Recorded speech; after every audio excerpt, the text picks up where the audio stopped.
It's spooky season. How about some recommendations? Hey friends, it's just the Phlegms. I'm Brand Death. No, I'm not going to do this. Hey friends, it's Just the Gems. I'm Brandon, and today I'm doing something a little different. If you follow me for my love of JRPGs, I hope you'll consider sticking around for this one too, because even though these games aren't JRPGs, they appeal to me for a lot of the same reasons JRPGs do. The story, the characters, the vibe and atmosphere, all prime reasons that I get into a JRPG, and horror has all that and more. Well, some horror games do. These games are ones I've played recently, like within the last month or so, and I wanted to talk about them A, while they're fresh on my mind, and B, before November starts and everyone starts putting up their dang Christmas trees. So, without further ado, let's get into it. I'm a sucker for a 32-bit horror game aesthetic, but when I sit down to actually try and play those old games, I honestly get pretty frustrated. I mean, I know there was a time when the controls didn't bother me so much, but we've seen so much better in the years since, it is just really hard to go back. That's why I like what's happening in the indie space with horror these days. They are so often able to replicate the things that I liked about those older games while fixing up the things that make me furious. Last year, I got that experience from Fear the Spotlight, which I also highly recommend. And this year, I got it from Sorry We're Closed. Sorry We're Closed has a very different vibe from most survival horror games. Maybe from all of them. If I were to try and sum it up, it's like if David Lynch fell into a vat of neon-colored paint and graffitied the buildings of London with his body. I know that doesn't make sense, but it also completely makes sense.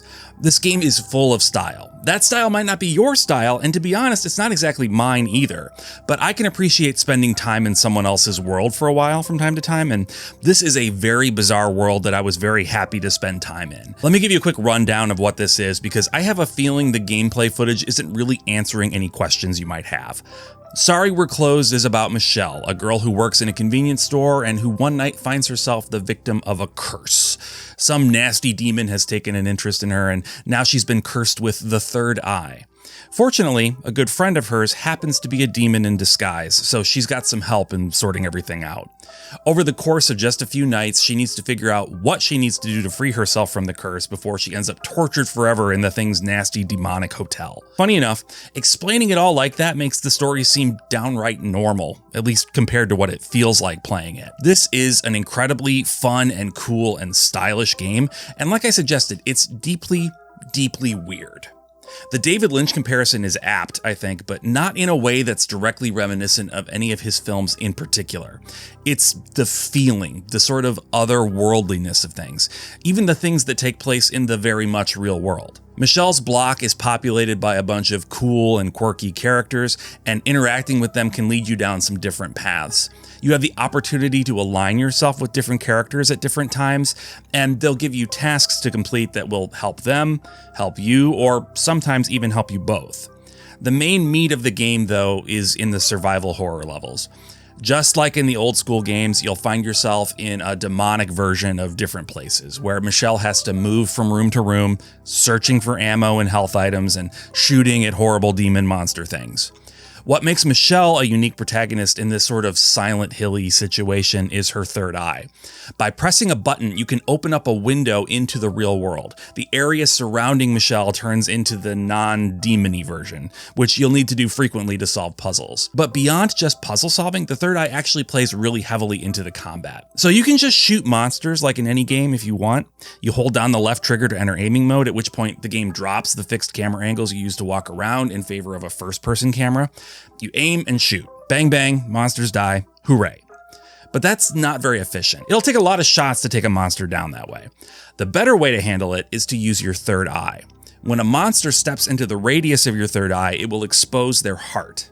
Shoot that, and you'll either kill the thing or you'll expose the next heart, which you then need to shoot, and so on. The trick is, though, that when you're looking through your third eye, any shots to any other parts of the monster's bodies won't hurt them. It's a high-risk, high-reward sort of thing. If you activate the third eye while a monster is close to you, you'll stun it for a bit too, which will let you get your aim set up. It's to your benefit to shoot hearts without missing, because chaining attacks perfectly will power up your Heartbreaker. This is a super powerful weapon that is absolutely necessary to take down the bosses. Coming into this, I expected a survival horror game, but really this feels a bit more like a stylish, artsy shooter at times, and not in a bad way at all. The gameplay actually ended up being super enjoyable, which is not something I've often said about survival horror games. Usually the gameplay feels like a necessary evil to be overcome in games like this, but here the gameplay really has a chance to be the highlight. I will say, in terms of spookiness, it's not the scariest game in this video. There are a few very unsettling scenes for sure, and the entire atmosphere is nightmarish in like a deeply cool sort of way, but this won't instill dread in you. And honestly, that's okay. I'm into a lot of different kinds of horror, and this is one type that you don't see a ton of, especially in video game form. That sort of Lynchian nightmare thing. If any of this looks or sounds interesting to you, I highly recommend you check it out. I also want to thank Serenity Forge for sending me this copy so I could check it out. Much appreciated, guys. If you've played Sorry We're Closed, let me know what you think down in the comments. Little Nightmares occupies a pretty unique place in the horror game landscape. It's got that whole cutesy, spooky aesthetic, sort of reminiscent of designs by someone like Tim Burton and films by someone like Henry Selick. Having only played the first Little Nightmares before this, I knew a little bit about what to expect, but Little Nightmares 3 introduces online co-op play for the entire story, which, as you can imagine, changes the game quite a bit. From what I understand, Little Nightmares 2 involved 2 characters, but the other was always AI controlled. So finally having another human being to cooperate with is a pretty big shift, even for longtime series fans. Okay, let me talk a little bit about what this game is. Little Nightmares 3 is a dark and twisted story about 2 little kids. It's hard to say exactly what they are because no one and nothing is quite right in this game, but they're small and cutesy, so we'll say kids. They find themselves in some sort of horrific world populated by monstrous, people-adjacent creatures that all seem to want to kill them. Some examples. The first level involves being hunted through the war-torn streets of some anonymous desert city by what appears to be a giant living baby doll with some Medusa-like powers. The second level involves being hunted through corporate offices by Janet from HR. There's a lot of variety and shifts in tone within the broader horror landscapes, and it managed to keep me hooked for the duration. Your abilities are pretty straightforward. You can run, jump, and grab onto things. Sometimes I'll just grab something like an oversized shoe and walk around with it because it's very cute. The co-op elements involve working together to get past obstacles like you'd expect. Sometimes you or your partner will have to venture a short ways off alone in order to open the way for the other, and having to do this while being pursued by gigantic monstrous creatures can be pretty unnerving. I played with my friend and podcast partner Abdallah, aka Dalla Games, here on YouTube. Link to his channel is in the description, so go check him out. I think we made a pretty decent team, if I'm honest. We did get stuck a couple of times, but we were playing on stream, and fortunately a friend of ours was able to point out what we were doing wrong. That's the kind of interesting and fun thing about this game. Simply by nature of being co-op, it's sort of a communal horror experience. Most horror games are completely solitary affairs, but this one lends itself really well to being enjoyed with not just a friend, but even a whole group of audience members. I can't speak to how this plays as a solo experience, but with a friend, this is an absolute blast. It's not going to scare you like the next game in this video will. It's not that kind of experience, but it's a creepy good time with just the right blend of gross out visuals and adorable characters. It's nice. Definitely check it out. I don't know if you're as big a Silent Hill fan as I am, but as a longtime series fan, this game has been such a long time coming. This is the first wholly original Silent Hill game in 2 console generations. It's also the first Silent Hill game from a non-Western studio since the PlayStation 2. Now, don't get me wrong, I don't think that last fact matters quite as much as some people do.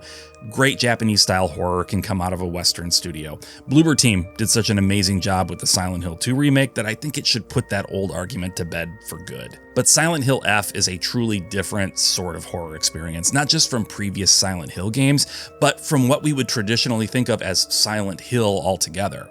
It's sort of like the recent free game Silent Hill: The Short Message in that way.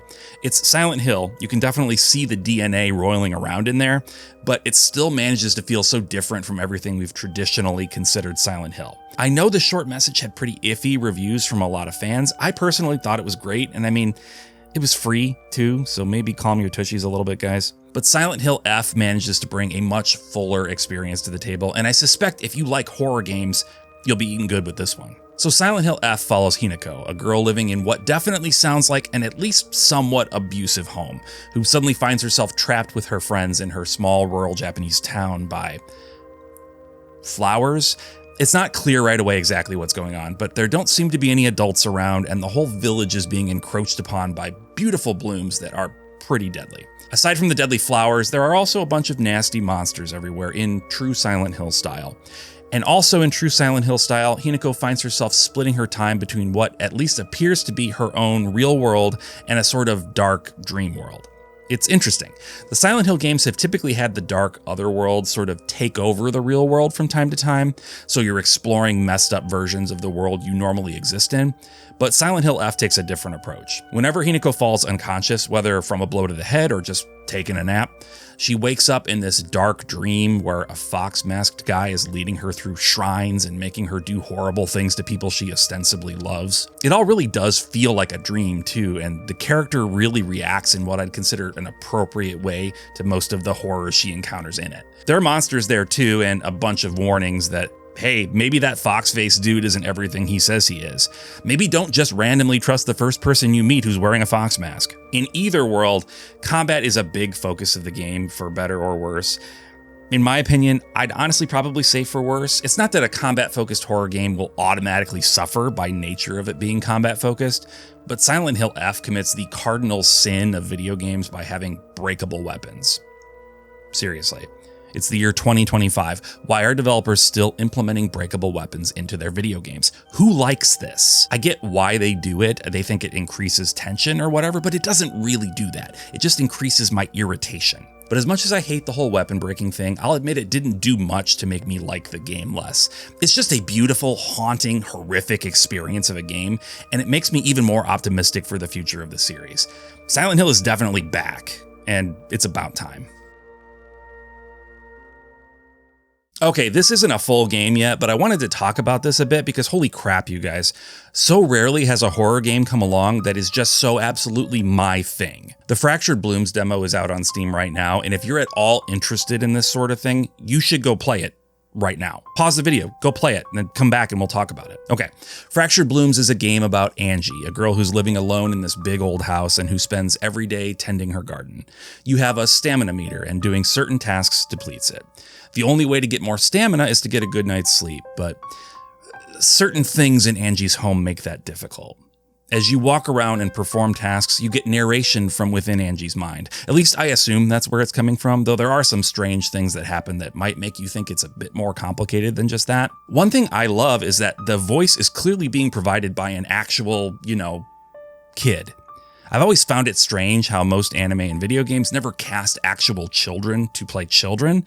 Like, I can kind of get it in an anime series where almost every cast member is a child, but for games and shows with only a couple of kids, why not cast them authentically? There's a huge difference between a 14-year-old girl and a 30-year-old woman trying to put on a higher and softer register with her voice. Anyway, point is, I really love the authenticity of the acting here. Never before has a game about doing chores been this unsettling. I mean, to be honest, I dislike chores under the best of circumstances, but trying to do basic tasks while also being plagued by what I can only assume is some sort of deep, traumatic brain fracturing is next level hard. The sense of being alone with only your messed up mind for company is delivered so well here. It's genuinely upsetting, in the best way. Things move around in the house without explanation, the TV and radio randomly turn on at the most inopportune times, and when a timer finally appears on screen and you find yourself trying to finish what should be the most mundane task while time ticks down and the house starts to warp and change and the sound and visual effects begin to get disorienting, and then something is in the house with you. What is it? You can't be sure, but something's there. It's just... honestly, it feels like the beginning of a horror masterpiece. I try to be careful with comparisons to PT. If you're not familiar with PT, it was Hideo Kojima's proof of concept for how he would handle the Silent Hill series, and it's held by many in the community, myself included, as a horror masterpiece in its own right. I don't know whether the full Fractured Blooms game will stick the landing, but this demo gave me a similar sort of feeling as PT. I'm not afraid of a jump scare like that earlier game was known for, but there's a similar sense of dread as you loop through the events of your day and try to piece together what on earth might be going on in this house.